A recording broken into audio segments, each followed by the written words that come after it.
Hi, I'm Jay Pulaki, and this is the HRBytes podcast, where HR practitioners share their think globally and act locally digital HR agenda.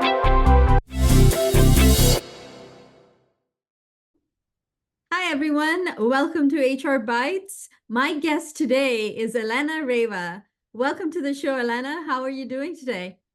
Well, I'm doing great. Thank you so much. And thank you for having me. I'm enjoying our beautiful weather in Massachusetts today. Wonderful. I think it almost stopped raining. Very good. Well, we are having a downpour here in Maryland, so let's see how that goes for the plants. I'm sure my lawn's really liking it, so it's great weather. Yeah, that's a good point, I actually. can do without the pollen. I don't like pollen at Yeah, all. no, I can relate to that. Awesome. Well, Alena, you've been in the startup HR space for quite some time now. Tell us a little bit about how you got started in the space and what is exciting you at this time in the space. Well, let me count. I mean, woman never tells, right? But I think across my 20 years in HR, I worked across 4 different startups in 4 drastically different industries. And they all spanned across, I think it was 26 different countries. So it's been a wild ride for me, for sure. And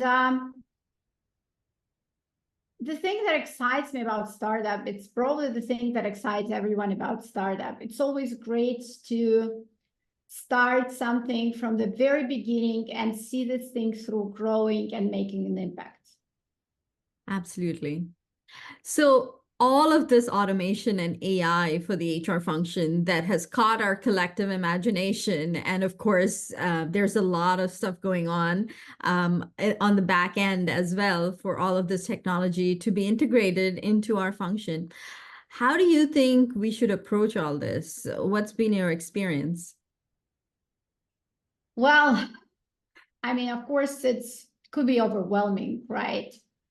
And and in the world of HR, there's always something that's happening. And just when we are done with one thing, there's another thing that's happening, and it can be daunting.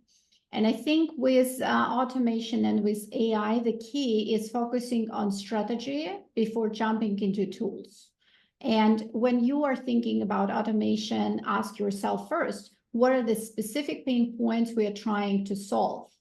For my current company, for us at Foghorn, right, at some point when we were growing, onboarding was hard, delays, confusion. So we implemented and integrated tools and ATS, and suddenly some of our bottlenecks vanished and our metrics improved significantly. And so I think that it's always about picking solutions that truly solve your problems, not just buying whatever seems trendy.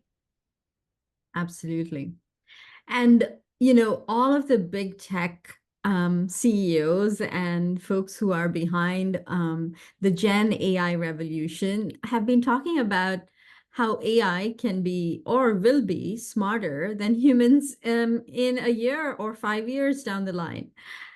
What are your thoughts around that? And what do you foresee for HR in 2024 and beyond? I think it's very hard to foresee anything for I am, before 2020, I think I was much braver in my forecasts. And so many things happened over past 3 years that probably will make anyone hesitant, because just think about what happened over the past 4 years, right? I just hope that 2024 will be our year for HR. And if it's not, 2025 will be our year. But I mean, keeping it real with AI, right? It's just, I think the big question here, right, that we're all asking, will AI take HR jobs? Will we lose this human connection? And there's a lot of fear about that technology will make things impersonal. And this is this concern is we understand it completely. And I prefer to think of AI as an ultimate power tool, right? What it can do, it can automate the tedious tasks. It can right now analyze huge data sets, and that's just the start. And right now, honestly, the whole industry is at the start. If you were kind of listening, the leaders, it seems like that 2 years from now, we're gonna run out of the information for AI to read. And I don't know what's going to happen after that, because there is a huge concern around the proprietary information, around where AI tools, where the learning models are going to actually get information to do something. Because right now it's all the open source information. Anyone can find out there, can read out there. So probably I would right now be hesitant about trusting professional judgment of an AI over a professional HR manager, right?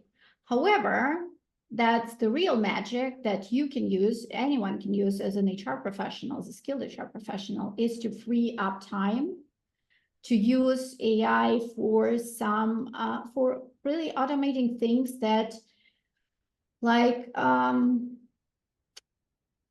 creating chatbots to answer questions about, say, maybe old or new benefits plan, right? It's the and information and how many times really you want to answer the same question about HSA during open enrollment season. AI can do it for you, right? And what you can do, you can focus on what matters most at your profession. You can create maybe some personalized development plans, and you can work on things that can truly benefit people's needs and create on inclusive culture. You can create plans, all that things that leadership actually want you to do, but you never have time to do.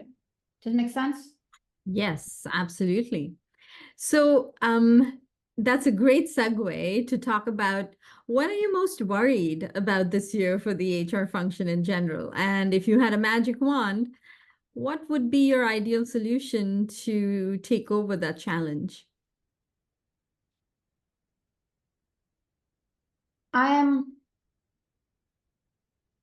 My worry for the HR function is always the same, is that we're gonna stay understaffed, underappreciated, and overworked.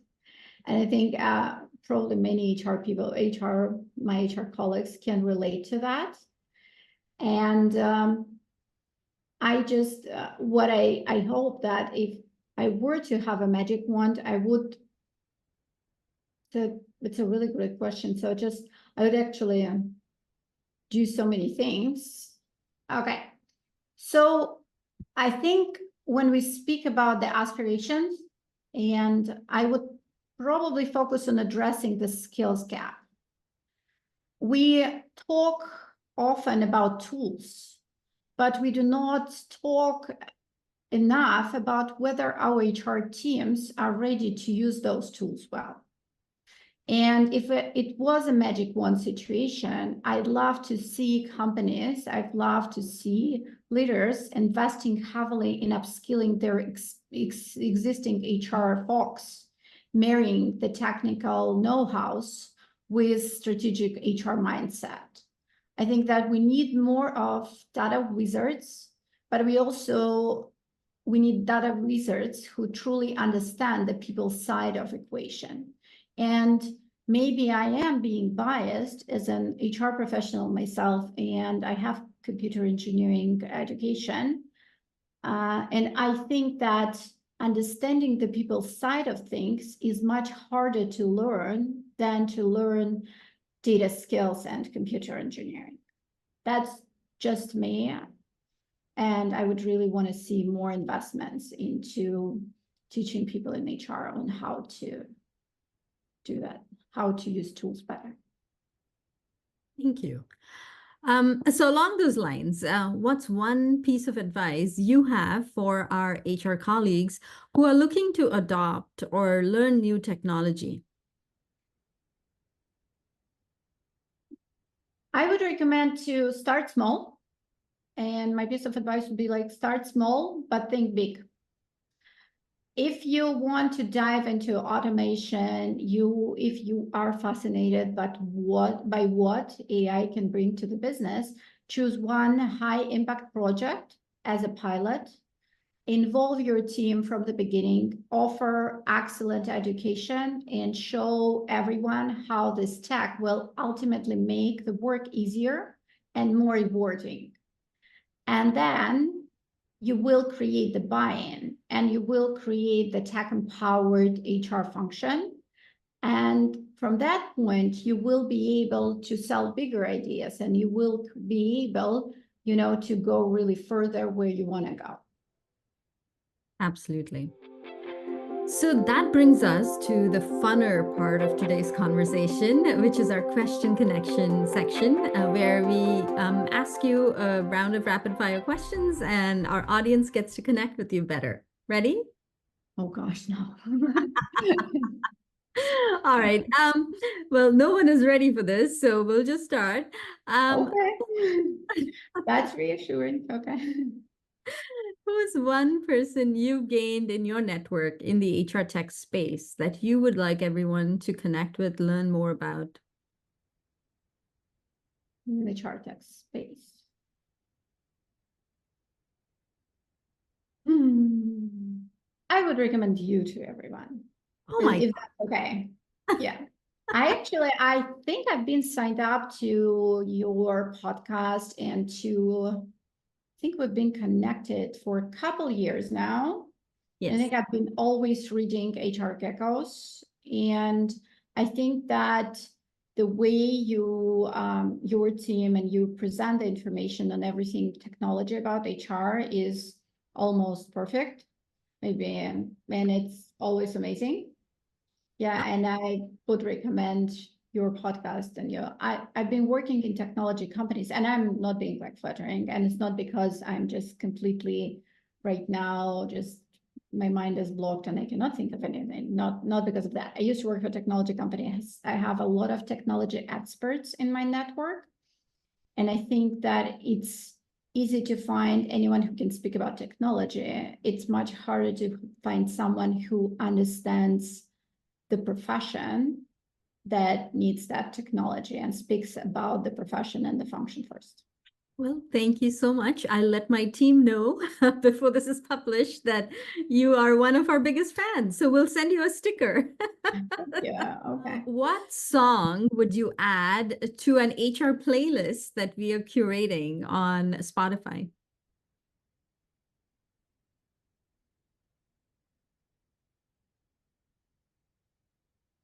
Can I add something that is not work related? It's Yeah, like kind of like, yeah, okay. yeah. It's So, any song that you'd like to add to a playlist. okay, I'm just right now, like my favorite song is called La Scène et Moi by Vanessa Paradis. It's from the movie called Monster in Paris. And that's because I just recently went to Paris and I was meeting, yeah. But the thing is that I I like travel related themes because I want to always remind myself to expand horizons. And also I think travel related songs help us like travel somewhere else to not get stuck in our mind, to zoom out, zoom out. I think that's the good word. The good word is I've read recently, just speaking about podcasts and books. So I've read recently the book by, I think the guy name, his name is Arthur C. Brooks. He's a professor at Harvard at Kennedy School, and he does research about happiness.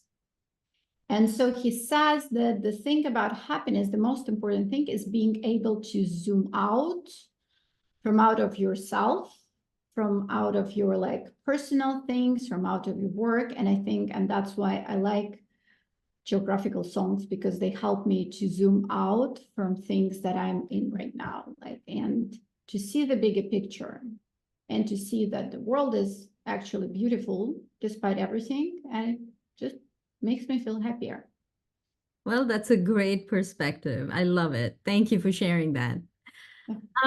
So do you have or listen to any LinkedIn Learning or kind of e-learning webinar series for HR technology or HR that you'd recommend?